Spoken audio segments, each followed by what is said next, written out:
जिसे आप चुनते थे वह विकास तो नहीं करा पाए, वे विकास तो नहीं करा पाए, आपके सामने पहचान का संकट भी खड़ा कर दिए और जब फिर सहारा देने की आवश्यकता थी तो आजमगढ़ को मझधार में छोड़ करके फिर भाग करके गायब हो गए। नमस्कार, मैं हूं देवांजलि मोहित्र। उत्तर प्रदेश में योगी की सरकार बनते ही धड़ाधड़ कैसे फैसले लिए गए। इनमें से कुछ फैसले तो इतने कड़क थे जिनके बारे में किसी ने कल्पना भी नहीं की थी। हालांकि इन फैसलों का असर यूपी में दिखाई दिया और नतीजा सबके सामने। 2017 के बाद से ही यूपी की तस्वीर बिल्कुल बदल गई। योगी के कार्यकाल में कई शहरों का नामकरण भी हुआ। इतना ही नहीं, कई स्टेशंस के नामों में भी बदलाव किए गए। जैसे मुगलसराय का नाम बदला गया। साल 2018 में इस स्टेशन का नाम पंडित दीनदयाल उपाध्याय स्टेशन कर दिया गया। इसके बाद योगी आदित्यनाथ की नजर पड़ी फैजाबाद पर, जिसका नाम बदलकर सरकार ने अयोध्या कर दिया। नाम बदलने के साथ साथ दिवाली के मौके पर अयोध्या में ऐसा जश्न मनाया गया कि Guinness book of world record में नाम दर्ज करा लिया। सरकार ने इसी कड़ी में इलाहाबाद को भी नहीं बख्शा, इसका नाम बदलकर प्रयागराज कर दिया। अब ऐसे ही कई और शहरों के नाम बदलने की मांग पुरजोर तरीके से उठ रही। खबर मिल रही है कि योगी सरकार की निगाहें अब सपा का गढ़ माने जाने वाले आजमगढ़ पर आकर टिक गई। इस खबर की पुष्टि उस वक्त हो गई जब खुद इशारों में योगी आदित्यनाथ ने ये जिक्र छेड़ दिया। दरअसल समाजवादी पार्टी के राष्ट्रीय अध्यक्ष अखिलेश यादव ने जब से इस सीट को छोड़ा है तब से ये खाली। ऐसे में यहाँ पर उपचुनाव होना है। इस सीट को अपना बनाने के लिए सपा और बीजेपी एड़ी चोटी का जोर लगा रही। एक तरफ सपा पूरी तरह से आश्वस्त है कि ये सीट उनसे कोई छीन ही नहीं सकता, तो वहीं दूसरी तरफ बीजेपी भी आत्मविश्वास से लबरेज दिख रही है कि यहाँ की जनता उन्हें ही विजयी बनाएगी। इसी बीच योगी आदित्यनाथ ने एक बड़ा दांव खेल दिया। योगी ने अपने ट्विटर हैंडल पर एक ट्वीट किया जिसमें उन्होंने लिखा, आजमगढ़ को आर्यमगढ़ बनाने की प्रक्रिया के साथ जुड़ने का अवसर आपके पास आया, चूकिएगा मत। योगी आदित्यनाथ ने जनता से साफ कह दिया है कि अगर बीजेपी को इन चुनावों में जीत मिलती है तो सबसे पहले इसी दिशा में काम किया जाएगा। आपको बता दें, आजमगढ़ सीट पर होने वाले उपचुनाव के लिए बीजेपी ने दिनेश लाल निरहुआ को मैदान में उतारा और उन्हीं के लिए प्रचार करने के लिए सीएम आजमगढ़ पहुंचे। यहीं पर आजमगढ़ को आर्यमगढ़ बनाने का इशारा योगी आदित्यनाथ देते हुए नजर आए। चलिए आपको जाते जाते सुनवाते हैं अखिलेश के गढ़ में सीएम योगी आदित्यनाथ किस तरह से गरजे। गोरखपुर की जनता ने मुझे सांसद बनाया था। गोरखपुर का विकास भी आप सबके सामने है। गोरखपुर जाएंगे, 5 साल पहले जो गोरखपुर गया होगा आज वो गोरखपुर को पहचान नहीं पाएगा। इतना विकास आज वहां गोरखपुर में हुआ है। लेकिन भाइयों बहनों, आजमगढ़ जिसे आप चुनते थे वह विकास तो नहीं करा पाए, वे विकास तो नहीं करा पाए, आपके सामने पहचान का संकट भी खड़ा कर दिए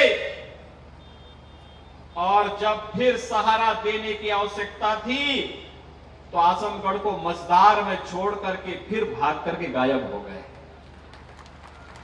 और यह पहली बार नहीं हुआ है। मुझे तो आश्चर्य होता है, मुझे आश्चर्य होता है। अभी निरहुआ जी कह रहे थे कि समाजवादी पार्टी ने एक दलित नौजवान का भी अपमान किया है। यहां पहले ज्वाइन कराया, टिकट दिया, फिर उसको टिकट वापस लेकर के और टिकट घूम फिर करके फिर सिपाही परिवार के पास ही वापस चला गया। उनकी दृष्टि से बाहर नहीं है, लेकिन केवल वहीं तक सीमित नहीं है।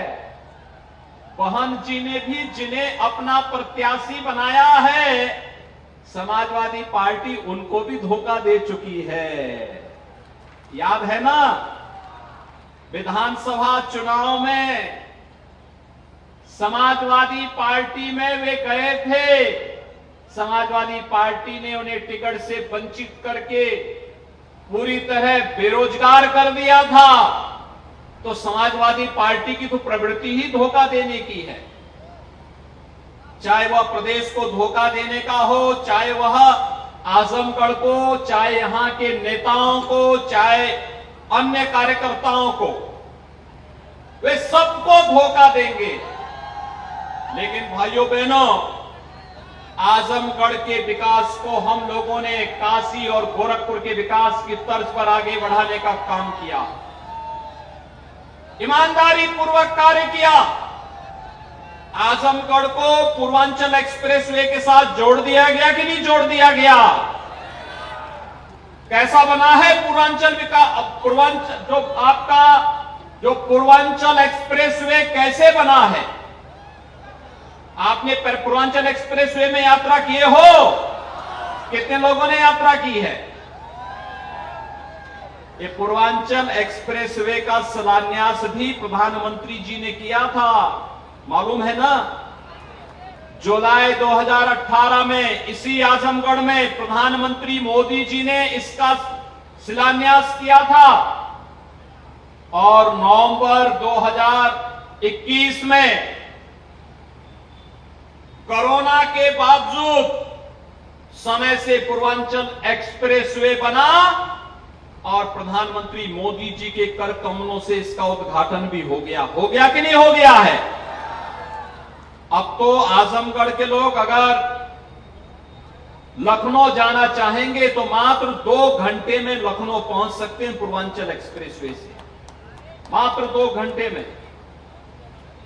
सड़कों का एक जाल बिछ रहा है, गोरखपुर को जोड़ने वाला मार्ग 4 लेन हो रहा है, जौनपुर से वाराणसी जाने वाला मार्ग 4 लेन हो रहा है, गाजीपुर को और लखनऊ को जोड़ने के लिए पहले से ही पूर्वांचल एक्सप्रेसवे है।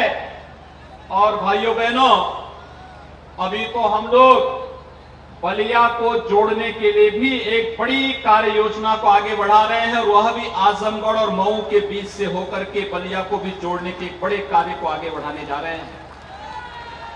यानी विकास बड़े तेजी के साथ आगे बढ़ रहा है। आजमगढ़ में एयरपोर्ट नहीं था, आज तो हम लोगों ने आजमगढ़ में भी एयरपोर्ट दे दिया और बहुत जल्दी यहां वायु सेवा भी प्रारंभ करने जा रहे हैं। वायु सेवा आपके पूर्वांचल में आजमगढ़, गोरखपुर और वाराणसी की तरह ही आजमगढ़ से भी वायु सेवा प्रारंभ करने जा रहे हैं।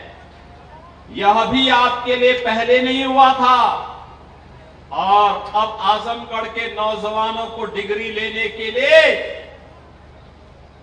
जौनपुर, गोरखपुर या काशी नहीं बल्कि आजमगढ़ में ही महाराज सुहेलदेव के नाम पर विश्वविद्यालय का निर्माण का कार्य भी प्रारंभ हो गया है।